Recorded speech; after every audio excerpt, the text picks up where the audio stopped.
सरकारी उद्योगावर पोरगी बसली असती का? सरकारी उद्योगावर पोरगी बसली असती का?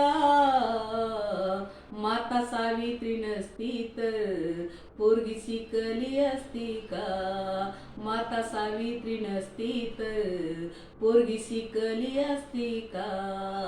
जेव्हा शाळेत जायची तेव्हा अनर्थ घडायचा.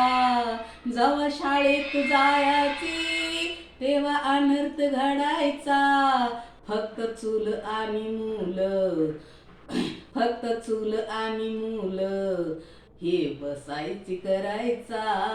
माता सावित्री नसती तर पोरगी शिकली असती का? माता सावित्री नसती तर पोरगी शिकली असती का? सरकारी उद्योगावर पोरगी बसली असती का? सरकारी उद्योगावर पोरगी बसली असती का? माता सावित्री नसती तर पोरगी इंजिनियर झाली असती का? माता सावित्री नसती तर पोरगी डॉक्टर झाली असती का?